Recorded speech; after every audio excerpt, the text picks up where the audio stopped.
안녕하세요. 이슈탑 최봉기입니다. 오늘은 요즘 핫 이슈 중 하나인 외국인의 국내 부동산 취득 관련한 이야기를 나누려고 합니다.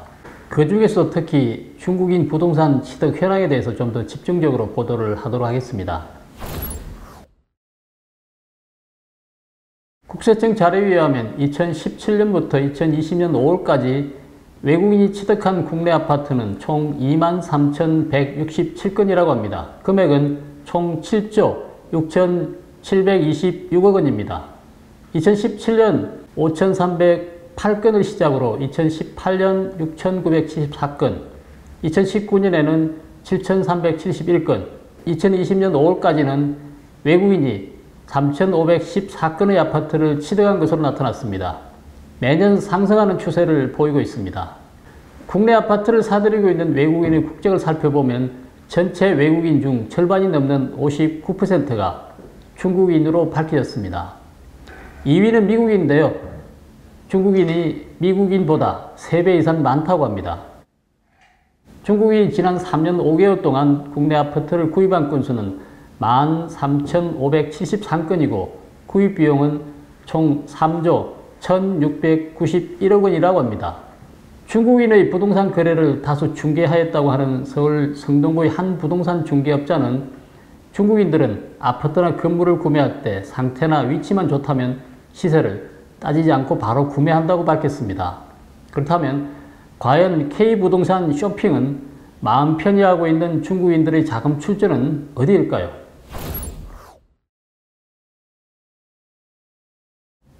지난 4월 외국인이 불법 자금을 사용해 국내 아파트를 매수한다는 사실이 드러나기도 했습니다.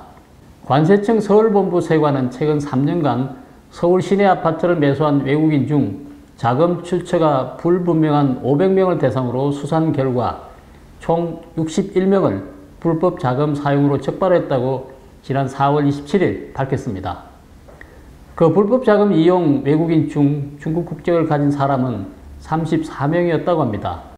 이들은 한치기 자금이나 관세 포탈 등 불법 자금을 가지고 총 176억 원에 달하는 서울 시내 아파트 16채를 매수했으며 외환당국에 부동산 취득 신고를 하지 않고 아파트 39채를 매수했다고 합니다. 특히 아파트 구입에 사용된 불법 자금의 수법으로 비트코인과 같은 가상화폐를 이용하는 수법이 자주 이용되고 있다고 합니다. 불법 자금으로 국내 아파트를 구입하다 적발된 중국인 A씨는 환치기 수법을 이용한 것으로 드러났습니다. A씨는 먼저 중국 현지 환치기 조직이 지정한 계좌로 위안화를 입금했고 환치기 조직은 중국에서 비트코인을 매수해 한국에 있는 조직원의 비트코인 전자지급으로 전송했다고 합니다. 이렇게 전송된 비트코인을 한국에서 매도하여 현금화를 시키는 방법을 이용했고 총 11회에 걸쳐 4억 5천만 원을 국내로 불법 반입했다고 합니다. A씨는 또 국내 은행에서 대출 등을 추가로 받아서 시가 11억 원 상당의 아파트를 매수하려다가 당국에 적발되었습니다. 이렇게 한국 내에서 외국인이 불법 자금을 이용하여 부동산 이득을 취할 수 있는 것은 국내 부동산 취득이 다른 나라에 비해 쉽기 때문입니다.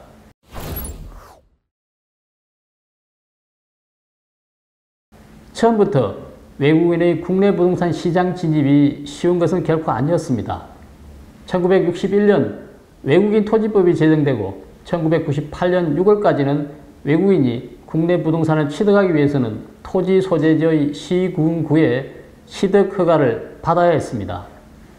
하지만 해외 토지 시장 개방과 1997년 IMF 외환 위기를 겪으면서 외국 자본을 유치하기 위해 1998년 6월 이후 외국인이 국내 부동산을 쉽게 취득할 수 있도록 기존의 허가제를 신고제로 바꾸었습니다. 그리고 2016년 1월 부동산 거래 신고 등에 관한 법률이 제정되었고 외국인 토지법은 폐지되었죠. 그 결과 외국인도 내국인과 동일하게 구매 목적에 상관없이 신고만 하면 국내 부동산을 취득할 수 있게 되었습니다. 또한 부동산 취득세, 양도소득세도 내국인과 통일하게 적용되었고요. 이 밖에도 외국인이 국내 부동산을 취득할 경우 적용되는 법 중에서 외국인 투자 촉진법이 있습니다. 이 법은 외국인 투자에 편의를 제공하고 투자 유치를 촉진해서 국내 경제에 이바지하기 위해서 제정된 법입니다. 하지만 일부 제한 업종을 제외하고는 투자에 제한이 없기 때문에 외국인도 국내에서 합법적으로 부동산 임대업까지 할 수 있습니다.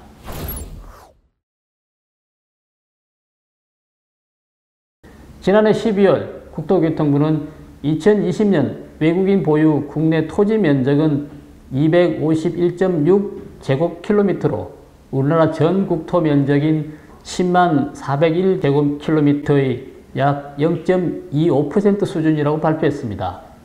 수치로만 봐서는 미미해 보이지만 우리나라의 관리지역인 27,260제곱킬로미터와 자연환경보전지역인 11,885제곱킬로미터 등을 제외하면 외국인 보유 토지 면적의 비율은 더 높아지게 됩니다.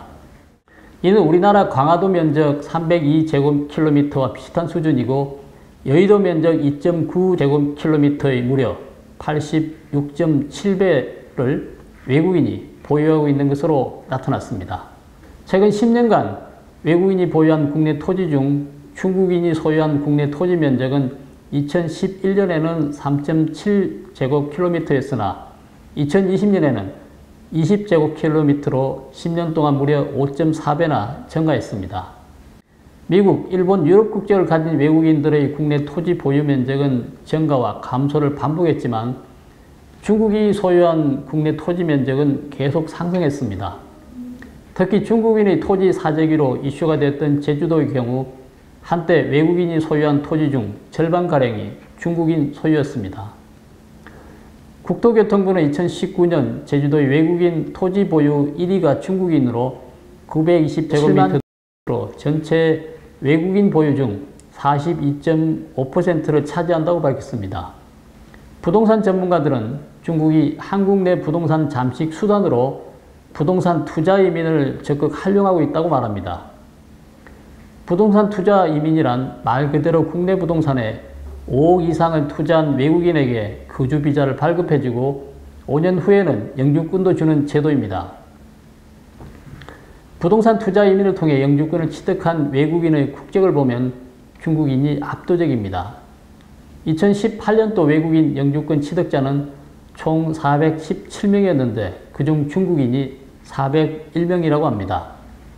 이후 2019년 785명 중 769명, 2020년 309명 중 301명, 올해는 6월까지 82명 중 72명이 중국인이었다고 합니다. 전체 외국인 부동산 투자 이민 중 약 90% 이상이 중국인입니다. 중국인이 절대적이죠. 부동산 투자 이민 제도는 외국 자본 유치를 통해 국내 부동산 경기를 활성화하고 고용을 창출하려는 목표로 2010년 2월 제주도에서 처음 시행된 제도입니다.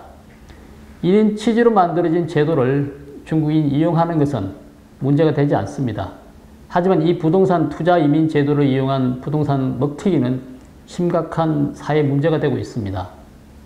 최근 5년간 외국인 부동산 투자 이민 투자 실적을 보면 2016년에는 229건으로 총 1652억 원이었던 투자 실적이 점점 줄어들어 2020년에는 겨우 3건, 2021년에는 6월까지 단 1건에 불과하다고 합니다.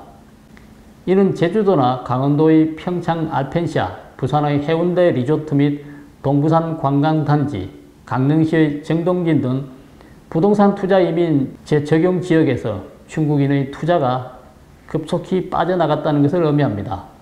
이 자금이 다시 돌아와 이번에는 아파트 투기로 이동한 것으로 추측됩니다. 현재 서울 지역에도 차이나타운이 형성되고 있습니다. 서울의 영등포구 대림동을 비롯해 광진구 자영동, 마포구 연남동이 그 대표적인 지역입니다. 일명 양꼬치거리로 불리는 곳인 광진구 자영동의 골목은 이제는 중국어 간판이 더 친숙합니다. 거리에서 들리는 말소리도 중국어가 대부분입니다. 심지어 자영동에 위치한 상점들의 안내문구도 중국어로 되어 있는 곳이 다수이고 중국 마트와 한전소도 운영되고 있습니다. 중국인들의 부동산 투자로 인해 원래 그 지역에 거주하던 한국인들이 다른 지역으로 떠나는 현상이 계속해서 일어나고 있습니다. 젠트리피케이션, 즉 낙후된 지역이 고급 상업 지역 및 주거 지역으로 새로 형성되면서 원래 거주하던 사람들이 다른 지역으로 이동하는 현상을 말하는데요.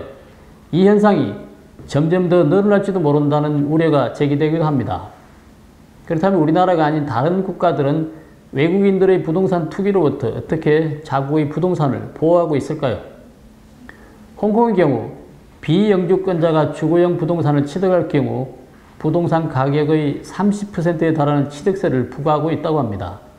그리고 호주는 외국인이 부동산을 취득할 때 외국인 투자심의위원회로부터 승인을 받아야 하고요.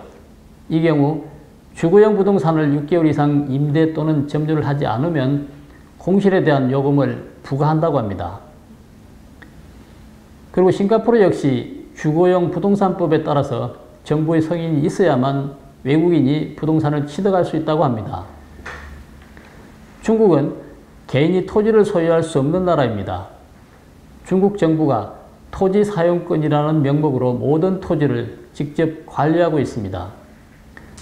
자국에서 토지 소유를 하지 못하는 중국인 입장에서는 한국의 부동산 시장은 매력적일 수밖에 없습니다. 다른 나라와 달리 우리나라는 국내 비거주 외국인도 외국환 거래법 신고를 제외하고는 내국인과 동일한 절차에 따라 부동산 취득이 가능하고 부동산 가격도 빠르게 오르기 때문이죠. 그래서 외국인의 국내 부동산 취득 규제를 강화해야 한다는 목소리가 점점 커지고 있습니다. 청와대 국민청원 게시판에는 10일 현재 외국인 국내 부동산 투자를 규제해달라는 청원이 무려 272개나 올라와 있다고 합니다.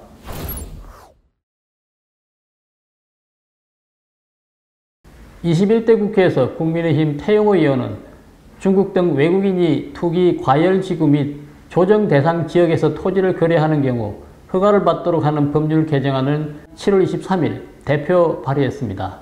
태영호 의원은 우리나라의 경우 외국인의 토지 거래는 군사시설보호구역, 생태, 경광보전지역 등의 경우만 제외하고는 토지 취득의 제한이 거의 없다고 합니다.